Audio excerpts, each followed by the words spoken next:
As the mystery of Malaysia Airlines Flight 370, the Boeing 777 bound for Beijing that vanished seemingly without a trace, approaches the 2-week mark, the talking heads of the corporate news networks are becoming increasingly desperate to fill the 24/7 news cycle with meaningless speculation and blather. In their desperation, they have even turned to speculation on a subject long shunned as outlandish conspiracy theory by these very same networks: the possibility of remote control hijackings of commercial passenger jets. The latest theory is the flight could have fallen victim to the world's first cyber hijack. In an interview with the UK's Sunday Express, Dr. Sally Leversley, a former Home Office scientific advisor, said she believed malicious codes triggered by a mobile phone or a USB stick could have been able to override the aircraft's security system. This could then change the plane's speed, altitude and direction by sending radio signals to its flight management system. In April last year, Hugo Tesso, a security consultant, described how aircraft hacking was possible during a lecture at a computer hacking conference. The speculation is prompted in part by a report in the Federal Register last November noting that several models of 777, including the 777-200 model used for Flight 370, were susceptible to outside attack. Question mark headlines musing about the possibility of such a cyber hijacking serve to obscure or even deny a very important point. The first such cyber hijackings most likely took place over 12 years ago, on September 11, 2001, using technology that was tested, proven, and available long before that infamous date. Although unmanned aerial vehicles, or UAV, like the Global Hawk, Predator, and Reaper drones used in the US's illegal extrajudicial assassination program are thought of as cutting-edge military hardware, UAVs of various sorts have been used since August 22, 1849, when Austria launched 200 pilotless, bomb-filled balloons on the city of Venice. Development of UAVs continued with radio-controlled drones and pilotless torpedoes developed in World War I, the creation of the U.S. Air Force's pilotless aircraft branch in 1946, the deployment of military UAVs in the Vietnam War, Israel's development of the first drone with real-time surveillance capabilities in the Yom Kippur War, and U.S. use of the technology in Grenada before the birth of the modern era with the extensive deployment of Pioneer drones in the first Gulf War. When it comes to the remote control of civilian aircraft, President Bush stated in late September 2001 that he would devote federal funds to developing new technologies for combating the threat of hijacking, including remote control technology. And we will look at all kinds of technologies to make sure that our airlines are safe, and for example, including technology to enable controllers to take over distressed aircraft and land it by remote control.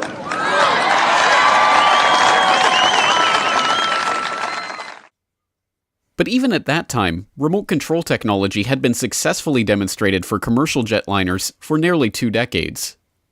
This is actual footage of a joint NASA-FAA experiment conducted in 1984 at Edwards Air Force Base, in which a Boeing 720 was remote controlled through multiple takeoffs and landings before being crashed in a controlled impact demonstration.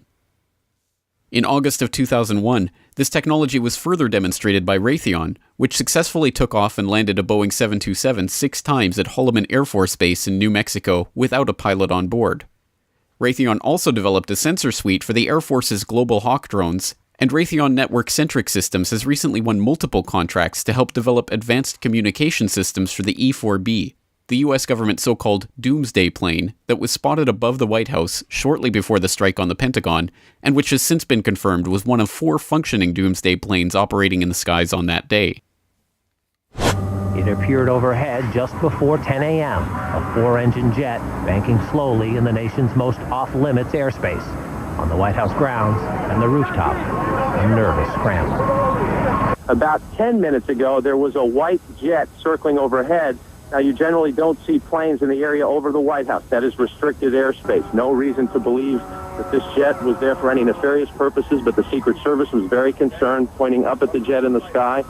And still today, no one will offer an official explanation of what we saw. 2 government sources familiar with the incident tell CNN it was a military aircraft and say the details are classified. This comparison of the CNN video and an official Air Force photo suggests the mystery plane is among the military's most sensitive aircraft, an Air Force E-4B. Note the flag on the tail, the stripe around the fuselage, and the telltale bubble just behind the 747 cockpit area. Curiously, On 9/11 itself, Raytheon employees with ties to the company's electronic warfare division, including a man described as the company's Dean of Electronic Warfare and multiple senior engineers for electronic systems, were among the listed passengers on each of the 3 planes that hit their targets that day. Raytheon also had an office in WTC-2 on the 91st floor, and despite the fact that there were only 4 survivors from the Twin Towers who were above the impact zone at the time of the plane hits, no Raytheon employees died in the office that day. Another curious connection presents itself in Dov Zakheim, the comptroller of the Bush Pentagon and, until taking over his Pentagon role in 2001, CEO of SPC International, a subsidiary of System Planning Corporation, which provides a so-called flight termination system for the U.S. military that the company boasts provides a fully redundant turnkey range safety and test system for remote control and flight termination of airborne test vehicles. As comptroller of the Pentagon, Zakheim was responsible for the trillions of dollars that could not be accounted for in the Pentagon's books at the time of 9/11, and which prompted Secretary of Defense Rumsfeld to declare a war on bureaucracy on September 10th, 2001. Pentagon, the day before 9/11, Secretary of Defense Donald Rumsfeld declared war, not on foreign terrorists. The adversary is closer to home. It's the Pentagon bureaucracy. He said money wasted by the military poses a serious threat. In fact, it could be said that it's a matter of life and death. Rumsfeld promised change, but the next day, the world changed. And in the rush to fund the war on terrorism, the war on waste seems to have been forgotten. My 03 budget calls for more than $48 billion in new defense spending. More money for the Pentagon when its own auditors admit the military cannot account for 25% of what it already spends. According to some estimates, we cannot track $2.3 trillion in transactions. Flight 77 was supposedly piloted by Hani Hanjour, a flight school dropout who could not handle a Cessna 172, but somehow managed to steer a 757 in an 8,000-foot descending 270-degree corkscrew turn at 500 miles per hour to come exactly level with the ground. Neither experienced pilots nor aviation officials could believe that such a move could be pulled off with such precision at such high speeds by any but the most experienced pilot. Watching the flight on her radar screen, Dulles International Airport air traffic controller later remarked, "The speed, the maneuverability, the way that he turned, we all thought in the radar room, all of us experienced air traffic controllers, that was a military plane." By what we are expected to believe is a massive coincidence, the flight ended up hitting the Pentagon in the budget analyst office where the DoD staffers overseen by Zakheim were working on the question of the missing trillions. This is a picture of the location of the victims of the Pentagon attack that was released as part of the prosecution exhibits at the trial of Zacarias Moussaoui. It depicts the offices that were destroyed in the attack, including the office of Resource Services Washington, a team of 65 civilian accountants, bookkeepers, and budget analysts, 34 of whom died on September 11th, 2001. As a Pittsburgh Post-Gazette article of December 20th, 2001 noted, Robert Jaworski, the director of the office, was faced with the task of choosing which of his colleagues' funerals he would attend because he could not physically attend them all. The office's role in processing information regarding the unaccounted for $2.3 trillion has never been established by outside researchers and in fact has never even been inquired into by professional journalists. An Arlington County after-action report on the rescue and cleanup response at the Pentagon, however, notes that, quote, "It was also the end of the fiscal year, and important budget information was in the damaged area." As 9/11 researcher Aidan Monahan told the Corbett Report in 2011, the remote control hypothesis also makes sense of various anomalies in the flight path of United 175 that hit World Trade Center 2. Well, there are many video clips of United Airlines Flight 175 striking World Trade Center Building 2 on September 11. And there was one in particular I noticed when looking around at different clips that captures most of the last 13 seconds of the flight of United 175 as it approached World Trade Center 2. And in fact, it does capture virtually all of the last 8 seconds.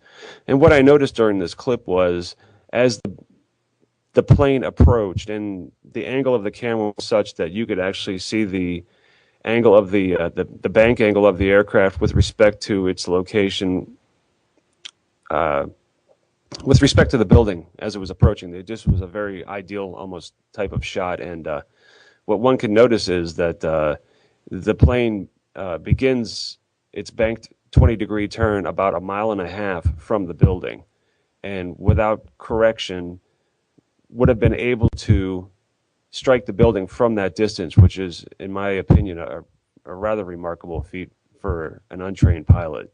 What it does require is the precise coordination of at least two factors: the selection of a correct bank angle from the given location from where you are making this turn, and also traveling at a rate of 799 feet per second, the initiation of this turn at the precisely correct time. Because the turn that we observed, had it started rather a second sooner even or later than observed, means the plane misses the building by 799 feet necessarily. And in my view, possibly suggested the role of flight control computers or other avionics and autopilot systems, as opposed to the unproven allegation of hijacker pilots in control of these airplanes. As incredible as such a narrative is to the general public, that incredibility stems largely from the media's steadfast refusal to report on the proven technologies to accomplish such a cyber hijacking that have been available for well over a decade. Whether or not Flight 370 was the victim of such an attack, or something different altogether, remains to be seen. But the many pieces of the 9/11 puzzle pointing to the use of remote-controlled technologies to pilot the flights on that fateful day, from Raytheon's test flights of remote-controlled passenger jets, to Zakheim's involvement with a company responsible for remote-control flight termination systems, to the precision of United 175's bank angle and turn start time, to the presence of the E-4B doomsday planes in the skies that morning, provide a compelling counter-narrative to the tabloid press's claim that Flight 370 may be the first example of cyber hijacking. One other piece of that puzzle provides yet further credence to the claim of remote-control planes on 9/11. In a story so bizarre that it simply cannot be shoehorned into the official 9/11 story, and thus has been ignored, police officers stopped a strange van near their temporary command post next to the still smoldering Twin Towers while the chaos unfolded on the morning of 9/11. According to the official report of the Mineta Transportation Institute, there were continuing moments of alarm. A panel truck with a painting of a plane flying into the World Trade Center was stopped near the temporary command post. It proved to be rented to a group of ethnic Middle Eastern people who did not speak English. Fearing that it might be a truck bomb, the NYPD immediately evacuated the area, called out the bomb squad, and detained the occupants until a thorough search was made. The vehicle was found to be an innocent delivery truck. The plane got explosives on King and 6th Avenue. King on 6th Avenue, you say? We need the bomb squad. One of those remote-controlled planes filled with explosives. Five's the message about the remote-controlled plane. Station tourist on the air. Central, clear the air for the message about the plane. Central, I got a message on that plane. It's a big truck with a mural painted of an airplane diving into New York City and exploding. I don't know what's in the truck. The truck is in between 6th and 7th on King Street. All right, 10-4, I'll send the issue in the bomb squad there for Westgate. No explanation of who these men were or why they had a picture of a remote-controlled jet flying into the World Trade Center painted on their delivery van on the morning of 9/11 have ever been provided, much less even asked for by the complacent, complicit mainstream media. If and when more details of the missing Malaysian Airlines flight do eventually surface, don't expect the media to do any better job answering questions about it, or connecting any of the 9/11 dots in what may very well have been the world's first cyber hijacking, nearly 13 years ago. This video is brought to you by the subscribers of BoilingFrogsPost.com. For more information on this and other topics, please go to BoilingFrogsPost.com. For more information and commentary from James Corbett, please go to CorbettReport.com.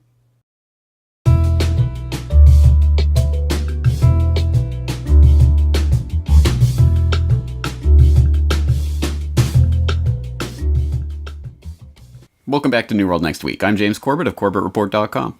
I'm James Evan Pilato of MediaMonarchy.com, and this week we are editing genes and closing down the clown, but first we are hacking planes. More precisely, James, we're talking about the threataganda surrounding our airline industrial complex. Fearing United plane was hacked, FBI pulls security expert off a flight. You can grab this from Money, CNN. It should tell you that it's posted on Money, what this gets to. A computer security expert was pulled from his United Airlines flight in Syracuse last week after FBI feared he had hacked the plane. And all it took was a tweet to raise the FBI's suspicion. It sounded like Chris Roberts, a cybersecurity professional from Denver who works for One World Labs, was about to use his laptop to force the plane to deploy emergency oxygen masks. In a tweet, Roberts referenced the plane's satellite communications and the aircraft's engine indicating and crew alerting system. And you can look at this tweet, James, and we would all look at it. It's all gobbledygook to the layperson. But basically, a few days before this event happened, the feds had warned that Wi-Fi is going to crash planes, we're all going to die. And then they arrest a guy who ostensibly works against this very thing happening. So first off, James, is this comparable to our question last week of what are they prepping for? Because there's a lot of people sneaking over the White House fence and the Secret Service driving around drunk kind of stories setting us up for disaster. I think you're quite right about that. There's definitely been that Secret Service, what are they doing meme that's been going around for a while now, which is very interesting. And then this one is especially interesting because we know that the technology to hack into planes has been around for quite a while now. We know that remote controllable and remote controlled commercial aircraft have been around for decades at the least. So they are just unleashing this on the public now. And why now? Why are they introducing this meme now? That's interesting.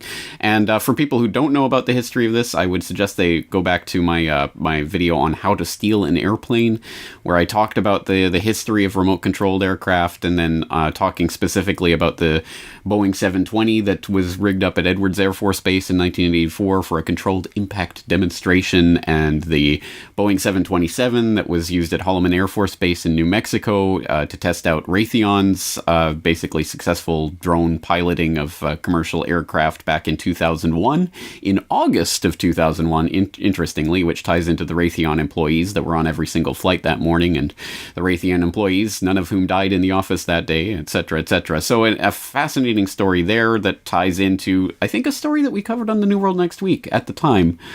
I stand to be corrected, but insurgents hack U.S. drones in Afghanistan. I'm sure we've talked about that a few times. So we know that phenomenon has been happening for a while. And if you go back to episode 274 of my podcast, Crashes at Convenience, Michael Hastings, of course, you'll remember that Richard Clark, the former national security advisor, was talking about, well, Hastings' car could have been hacked, and that could explain what happened to him. And of course, we had the program manager of DARPA, Dr. Kathleen Fisher, at the time, talking about hacking into cars. And so now the hacking cars meme is out there and people know about it.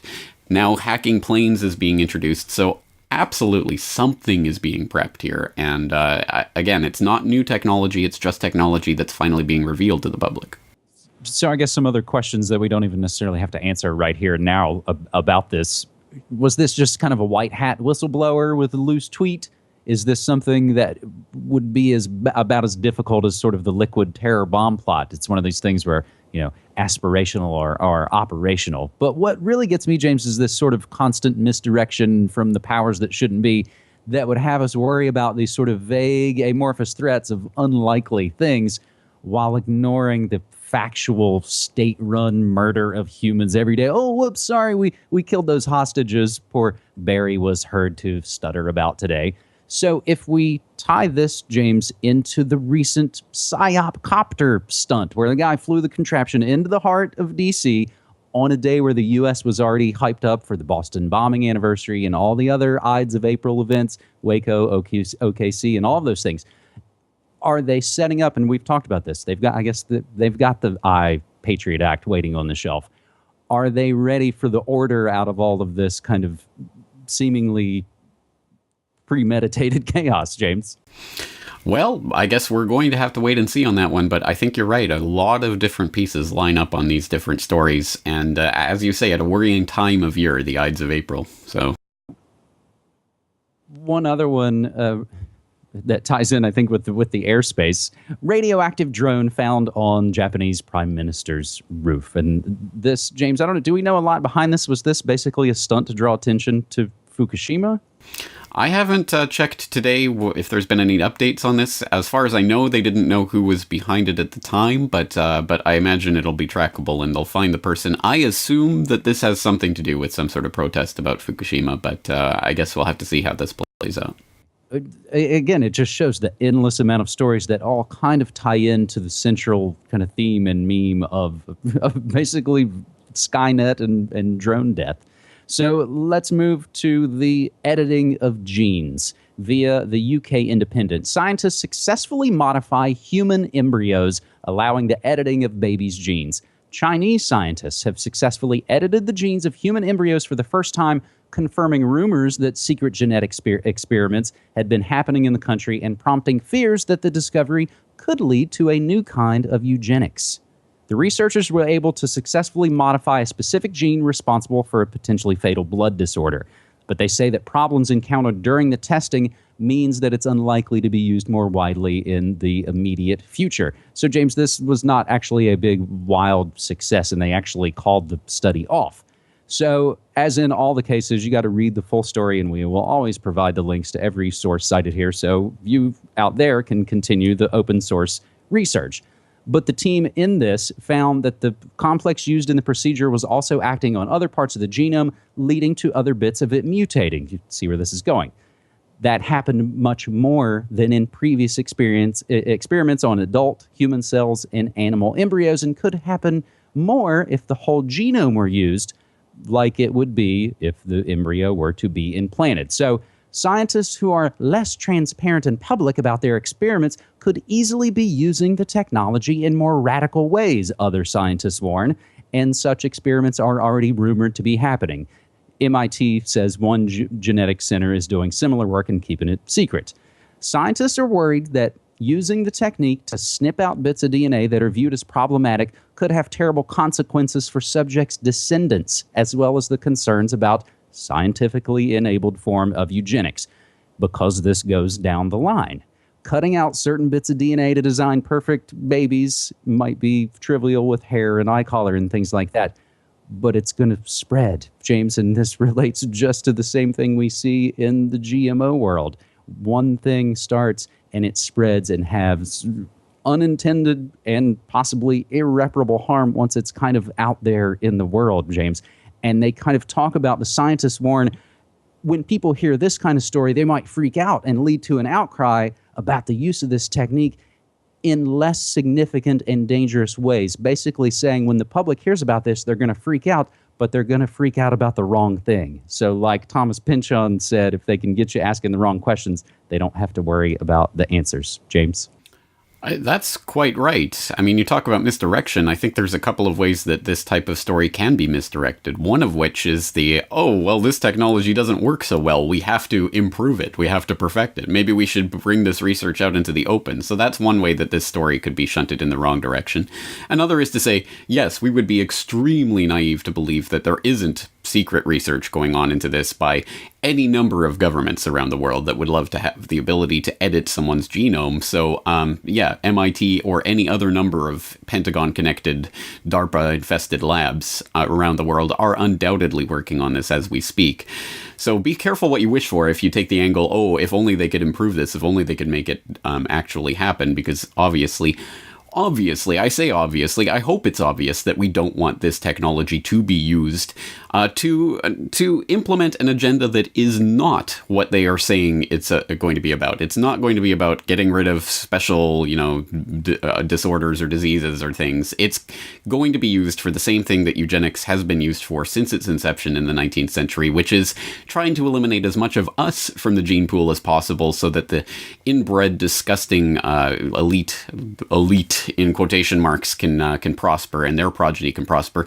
Let's put it this way. Chances are, if you are watching this video, you are not part of the elite set that are going to benefit from this type of technology. You are one of the people who are being targeted to be taken out of the gene pool. This is not something that we want. We do not want to be messing with the genome of humanity for so many reasons, but mostly because the technology will be owned, controlled, and operated by the disgusting banksters who basically have been puppeteering so many world events for so long. To imagine them with the control over the human genome itself is a total nightmare.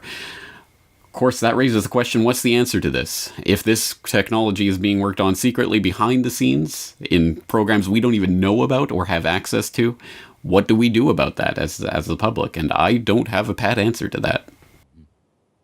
Nor do I, James. I think these kind of situations, again, as we've been doing New World Next Week now for these so many years, the stories I think we've always discussed, we've had to say, this is now. It's not... The name New World Next Week is sort of, it's a slightly tongue-in-cheek name, but it relates to really what we're in right now, and it's not some far-looking, oh my God, this might happen down the road. We're in it now, and the choices we're making these choices every day. So, James, I do have some breaking news here before our final segment, our good news segment. So I'm just getting word of a technological breakthrough. The Eric Holder firmware has been upgraded to the new and improved Loretta Lynch version 1 model. It should offer unparalleled left cover.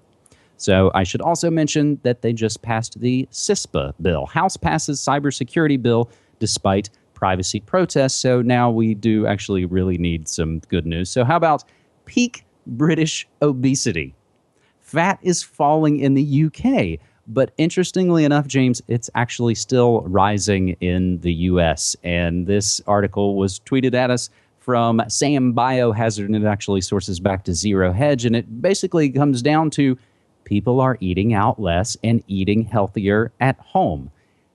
And it's interesting to show the difference between the US and the UK, but I think we can see this trend bearing out in the latest news that McDonald's is closing hundreds of stores this year. So a note just about UK obesity, James, if you have one.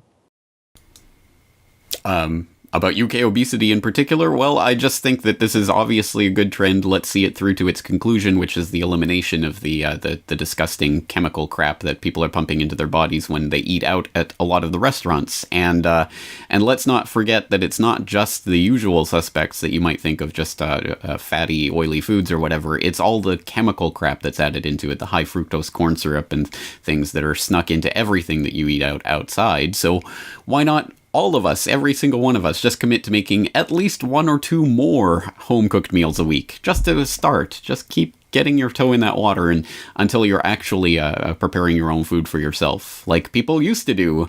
A few decades ago, it was odd and a rare event to eat out, and now it's just par for the course. So let's rediscover what it is to prepare our own food.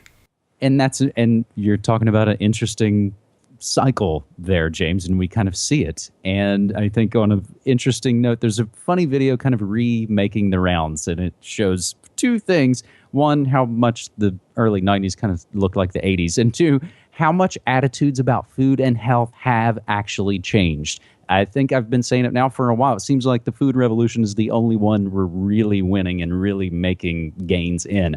Look at right now, Oprah's former favorite, Dr. Oz. He was okay to yap about whatever kind of housewife workout, afternoon TV fluff. But when he hit big ag, and more specifically, big pharma food, he's toast, so to speak.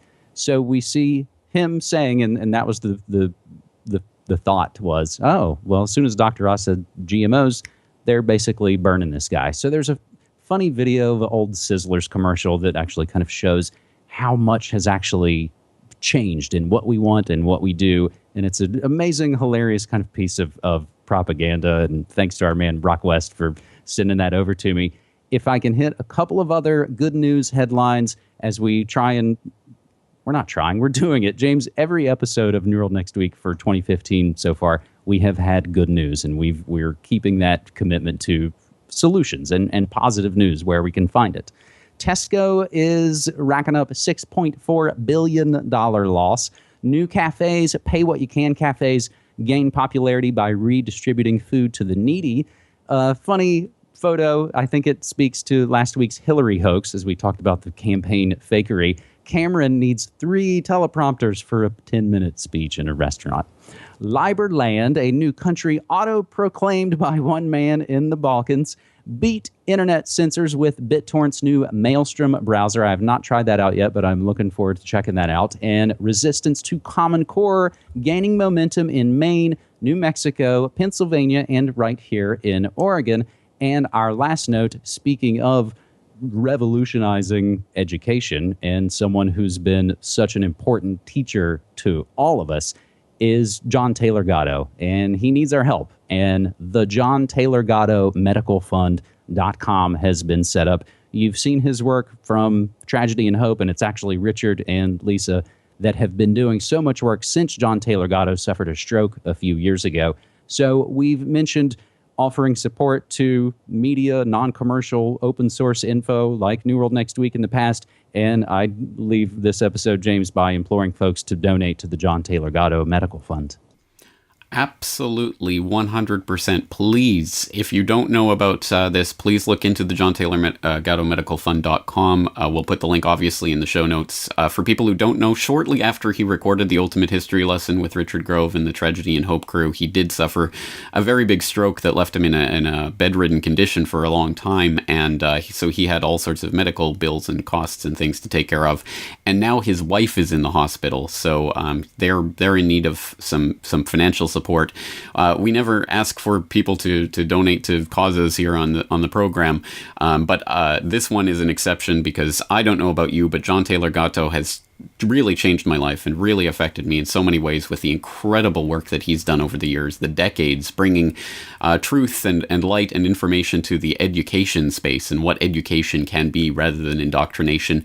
If he has provided a similar service to you in your life, please at least look into this, follow the link, read about it, consider making a donation. I wouldn't say this if I hadn't donated myself. So please, let's help come together on things like this. If someone touches your life, maybe you can help make it a better place, a better day for them as well by helping to spread the love.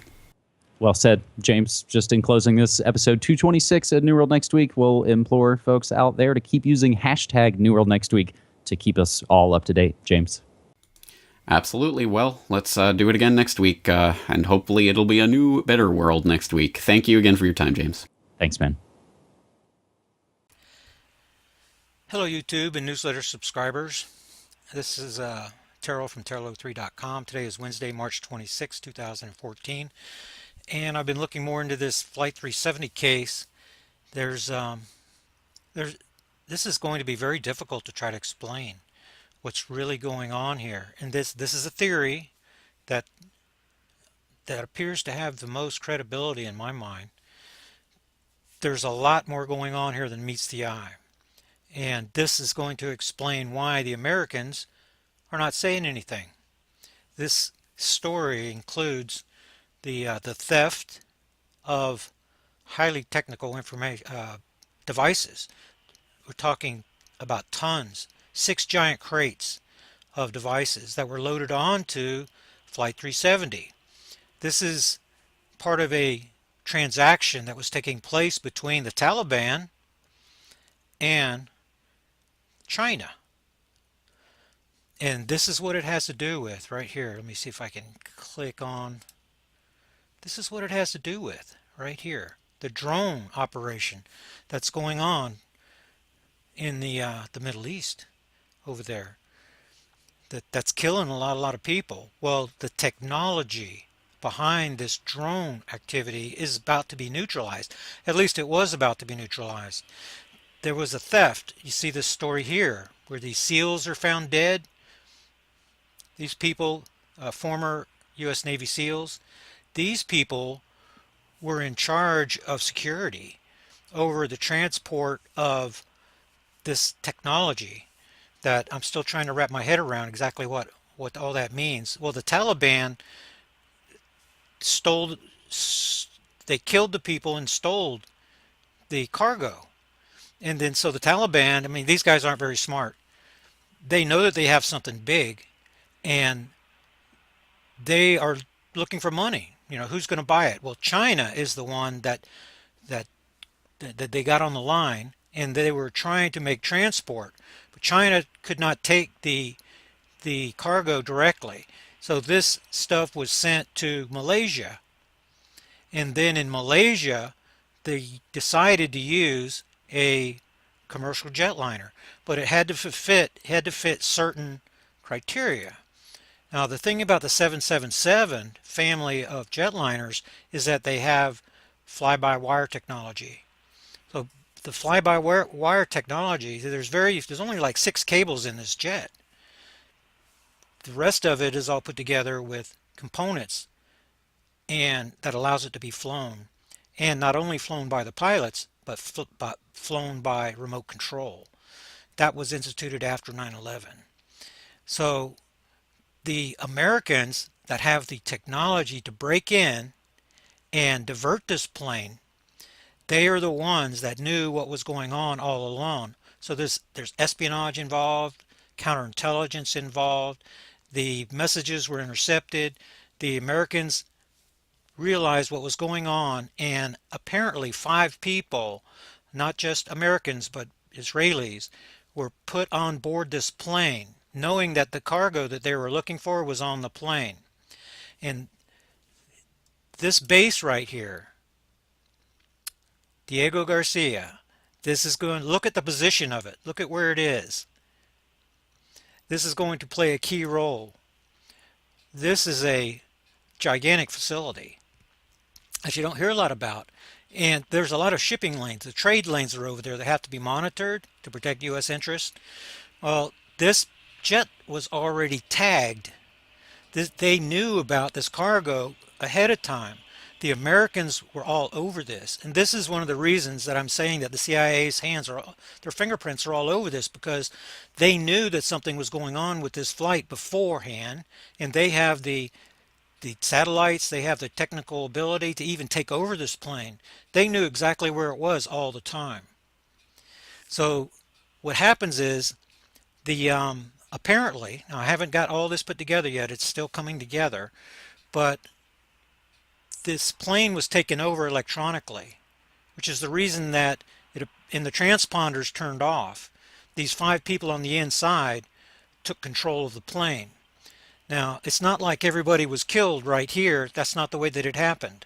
Everything was controlled electronically, and this plane was diverted to the airfield, and according to one story, it was sent to a 3rd airfield and sent over to this airfield, and I don't know, quite understand exactly what the truth is here, but we need to know more about this facility and its location, the strategic location, because this is the direction that this guy ends up flying in, right? Pakistan does have a role in this, because Pakistan is the place where the drones are being used currently, not just in Pakistan, Yemen, Somalia, but this is the key place on the map where this story gains traction. It has to do with the drone program. When you put drone components inside the airplane, inside Flight 370, and you realize that the Americans are trying to get their cargo back. That's what this is about. And the Americans do not want the Chinese or the Russians to know of their capabilities. That's the reason that they can't step up to the plate and say, we knew this, they can't do that. So the B team, the Malaysians, the Vietnamese, they're being allowed to carry this ball onward and drop the ball and everything, and the Americans aren't saying anything because China is the one that's trying to get a hold of the technology that's going to neutralize the drone program for their partners that are in the Middle East. Now, and this ties in with Russia, this ties in with Putin, and the power vacuum that's being created by the Americans. The Americans are the problem. They have destroyed the power structure in Iraq, and they're trying to do the same thing in Iran and Syria right now. They've already done that in Libya, in Afghanistan, so that all these inferior chickens in the chicken house are now fluffing up their feathers, and they're ready to start taking power, to fill the power vacuum. So that's the key in listening to Putin, the power vacuum. He realizes that it's there.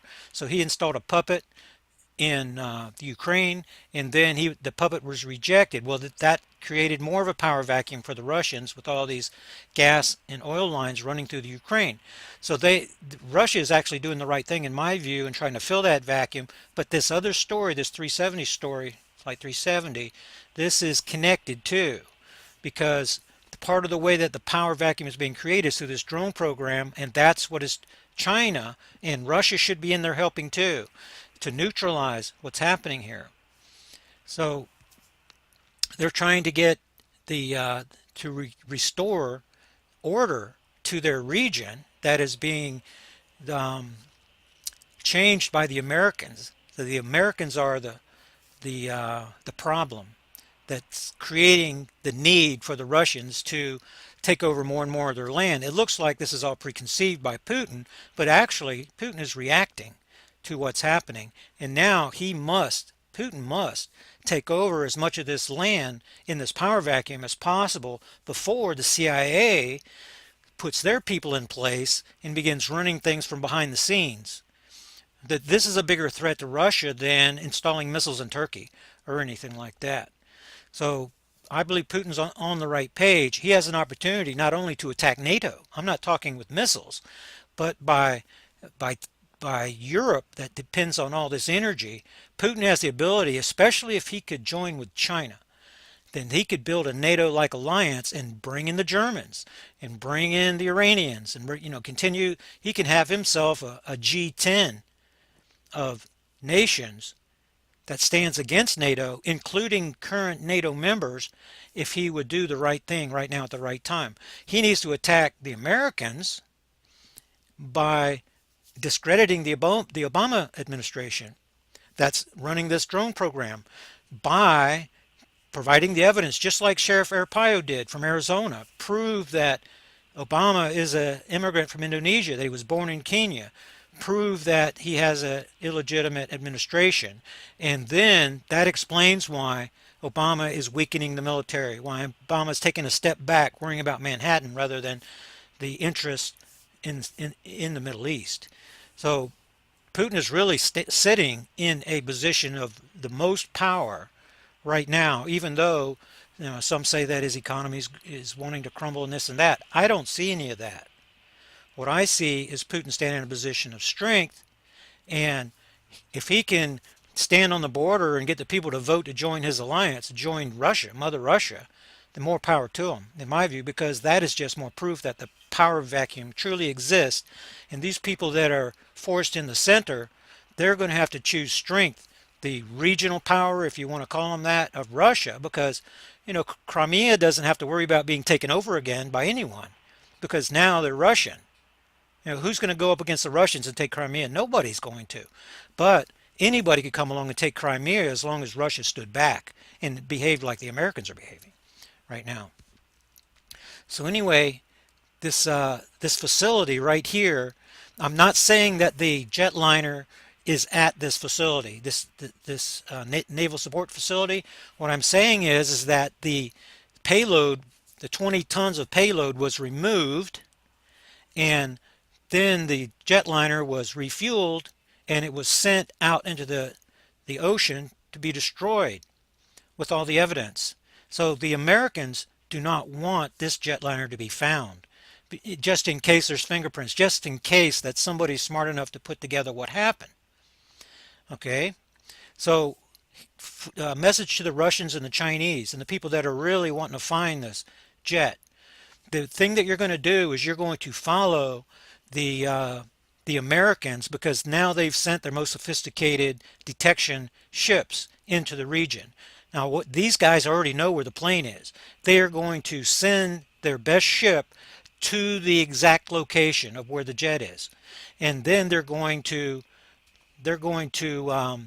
label this area as already searched, and then they're going to continue to go in wider circles, and they're going to declare this entire area searched so that nobody else searches there.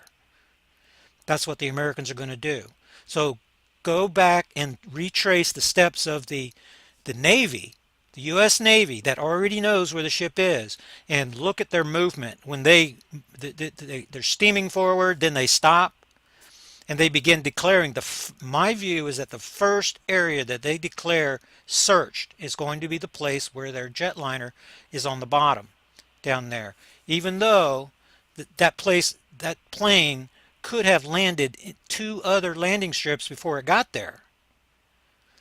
You see what I mean?